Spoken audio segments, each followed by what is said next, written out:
아침에 나로 주의 인자한 말씀을 듣게 하소서.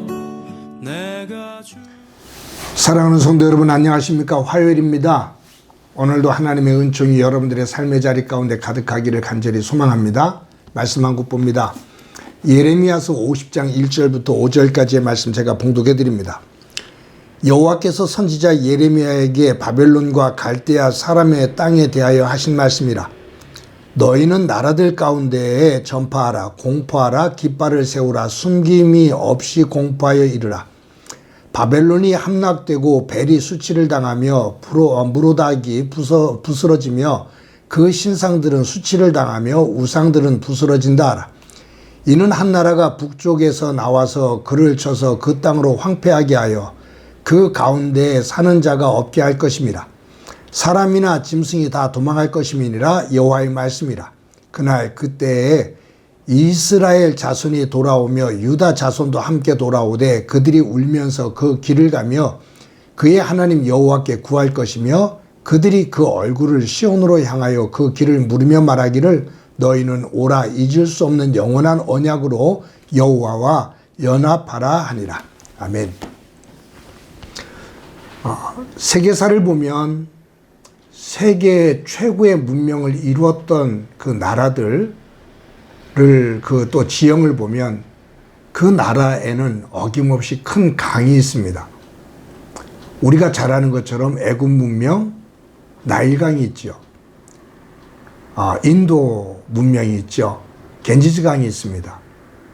중국의 황하 문명은 황하강이 있습니다. 또 지금으로 말하면 미국 같은 경우는 그 내부에 흐르는 거대한 강 미시시피 강이 있고요. 그리스 제국이라든가 또 로마 제국은 큰 강은 없습니다. 그렇지만 거기는 지중해라는 이 바다를 통해서 해양으로 나가 전 세계를 제패하게 됩니다. 그래서 세계 문명을 이뤘던 그 나라들을 보면 거기에는 거대한 강들, 젖줄이 있어요. 농업사회에 있기 때문에 더 그리 했을 겁니다. 우리나라만 하더라도 그 고구려, 신라, 백제 이 싸움은 항상 한강을 중심으로 이루어졌었거든요. 그 강줄기를 누가 차지하느냐에 따라서 그 나라의 부강이 일어나는 것을 볼 수가 있습니다. 여러분, 우리가 그 바벨론이라는 곳이 나라가 여러 번 나오거든요. 이 바벨론이라는 곳, 이 나라가 세워진 곳은 메소포타미아 문명입니다. 메소포타미아, 이것은 두 강 사이라는 뜻이거든요. 티그리스 강과 유브라데스 강 사이에 꽃피운 문명입니다.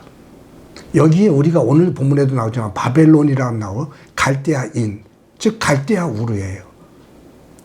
근데 이 성경을 읽다 보면 아브라함이 살았던 시대에도 바벨론이 나오고요. 지금 예레미야가 살고 있는 이 시대도 바벨론이 나와요.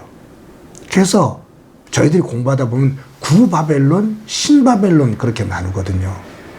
이 구바벨론은 제가 알기로는 한 주전 1800년 정도, 그리고 이 신바벨론은 주전 한 600년 좀 넘어서 600년 그 언저리에 600년 조금 넘어서 안 돼서, 그러니까 주전이니까 그렇게 되죠. 한 680년 정도 될걸요. 그때쯤 돼갖고서 신바벨론이 등장합니다. 아브라함이 갈대아 우르를 떠날 때는 구바벨론이에요. 이때는 함무라비 법전이 만들어져서 함무라비 왕이 최정성기를 이루고 그 왕이 죽은 이후에 쇠퇴하게 되거든요. 그리고 한 1200년 정도가 지난 다음에 바벨론 제국이 다시 세워진 거죠. 이 신바벨론 시기에 이 예레미야가 활동을 한 겁니다. 그리고 이 바벨론, 신바벨론이라는 이 나라는 제국은 정말로 어마어마했어요. 그 성은 그 당시에 누구도 무너뜨릴 수 없는 영원한 성일 것처럼 여겨졌습니다. 그래서 이 바벨론이 세워졌을 때 어떤 나라도 그 나라를 쉽게 보지를 못했고 거기에 대항한다는 생각을 못했습니다. 아마 제가 수요일날 큐티 때 이 부분에 대해서는 조금 더, 이 당시의 상황에 대해서는 조금 더 이야기할 겁니다. 그런데 제가 오늘 이 본문을 읽으면서 말씀드리고자 하는 것은 하나님께서 이 바벨론을 멸망시키겠다고 말씀하셔요. 바벨론을 통해서 유다를 멸망시키시고 그들을 다시 세우시거든요. 그런데 예레미야를 통해서 하나님께서 지금 하시는 말씀이 뭐냐면 영원할 것 같은 이 바벨론 제국을 내가 멸망시키겠다. 다시 선포해라. 바벨론을 멸망시키겠다. 여기에 나오는 벨, 여기 무로닥 이런 단어들은요, 이 바벨론에서 섬겼던 신들입니다. 태양신, 하늘신과 땅 아래에 있는 물신, 이러한 신들을 세워놓고 하나님을 거역했거든요. 하나님께서 이 바벨론을 쓰신 이유는 바벨론이 선에서가 아니라 이 이스라엘의 악함을 칠 수 있는 이 바벨론을 도구로 사용하셨을 뿐이에요. 그런데 영원할 것 같았던 이 바벨론 제국이 무너집니다. 여러분 세계 역사를 보면요, 아수르 제국이라든가 바벨론 제국이라든가 페르시아 제국이라든가 아니면은 애굽 제국이라든가 헬라 제국, 로마 제국, 거대한 세계적인 제국들이 드러나잖아요. 근데 성경과 연결시켜서 하나님의 역사를 보면 그 제국들은 어김없이 하나님의 나라, 하나님의 백성들을 다듬고 세우는 곳에 하나님께서 불쏘시개처럼 쓰셨던 나라들입니다. 한결같습니다. 꼭 하나님의 역사에 꼭 개입이 되어지고 하나님께서 그들을 통해서 하나님의 역사를 세우시고 백성들을 다듬으셨습니다. 그 제국들이 등장하지 않았다면 하나님의 역사의 기록은 없었을 겁니다. 헬라와 로마라는 나라가 제국이 있었기 때문에 기독교가 전 세계적으로 확장이 되어지기도 하고요.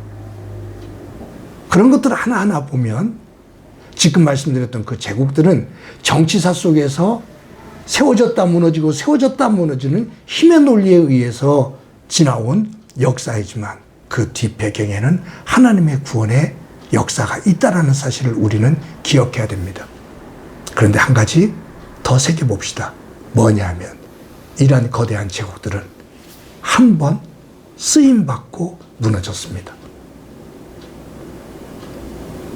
그런데 이스라엘은 그들에게 고통을 당했지만 하나님이 지속적으로 그들을 통해 하나님의 구원의 역사를 이루고 오셨습니다.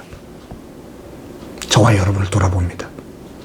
우리가 하나님의 백성으로 살면서 어느 순간 단 한 번 쓰임받고 불쏘시개처럼 잠시 쓰임받고 버려지는, 아니 하나님으로부터 무너지는 그러한 삶이 아니라 하나님께서 우리를 들어쓰셔서 우리가 하나님 앞에서 눈을 감는 그 순간까지 고되고 험난한 삶의 자리지만 하나님께서 기뻐하시고 하나님께서 다듬으시고 하나님께서 사랑하시며 하나님의 거룩한 곳에 세우실 수 있는 귀한 믿음의 사람으로 삶을 세워나가는 은혜가 있기를 간절히 소망합니다.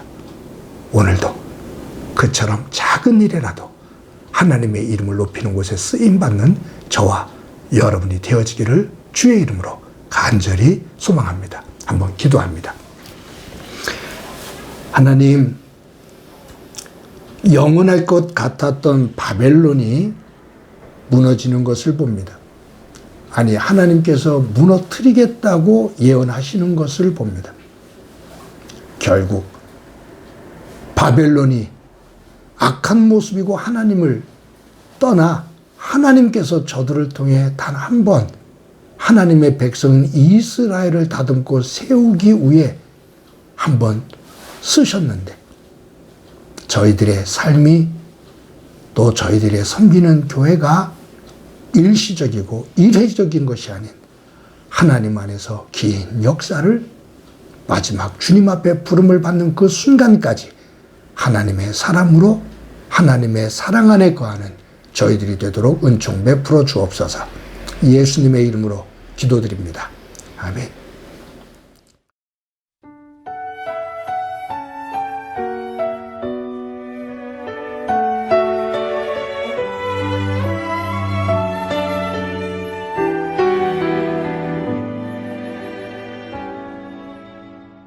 그분의 길을 간다는 것은 때론 한치 앞도 어둠이 막막함 그때도 여전히 숨쉬고 있는 주 소원으로 내 소망 채우는 것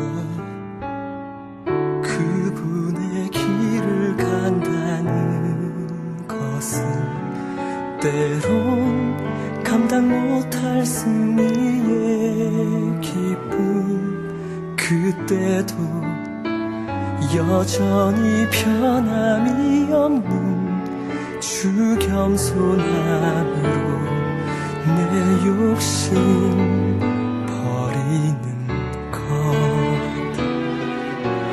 때론 너무 힘에 겨워 가끔씩 뒤돌아보고플 때마다 늘 언제나 변함없이 날 붙드시고 함께 가시는 주님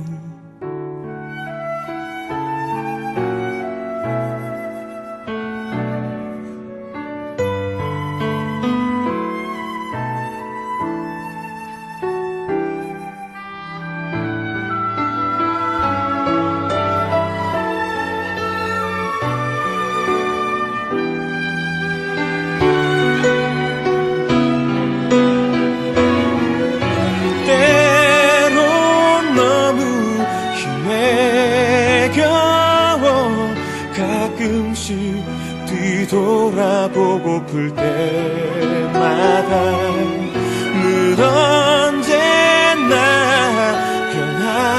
변함없이 날 붙드시고 함께 가시는 주님